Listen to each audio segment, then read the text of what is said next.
វិតតែងជួបបញ្ហាអ្នកណាក៏ធ្លាប់បរាជ័យទុកលំបាកជួបបែករិញរៃបាត់បង់មិនបានដោយក្តីប្រាថ្នា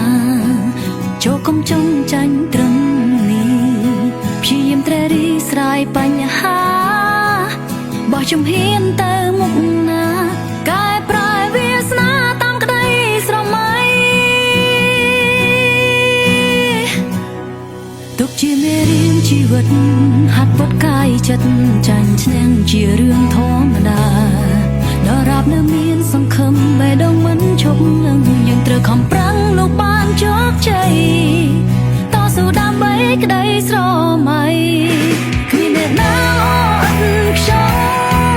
មិនស្គាល់សងពីបង្រាជ័យនោះប៉ុន្មានដងក៏មិនថ្មី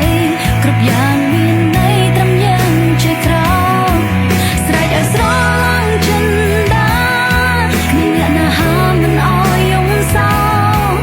តែចងចាំថាមិនត្រូវចូលចាញ់ត្រឹមនេះស៊ូឡើងកុំរៀថយ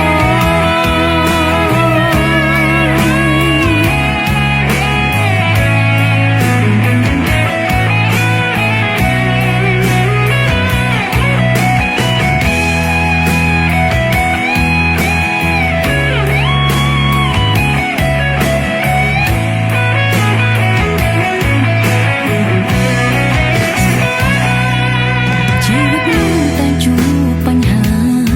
អ្នកណាក៏ធ្លាប់បរាជ័យទុកលំបាកជួបបែករិញរៃបាត់បង់មិនបានដោយក្តីប្រាថ្នាចូលកុំចង់ចាញ់ត្រឹមនេះព្យាយាមត្រេរីស្រាយបញ្ហាបោះជំហានទៅមុខណាកែប្រែវាសនាតាមក្តីស្រមៃទុកជាមេរៀនជីវិតហាត់ពត់កាយចិត្តចាញ់ឈ្នះជារឿងធម្មតាដរាបនៅមានសង្ឃឹមបេះដូងមិនឈប់នឹងយើងត្រូវខំប្រឹង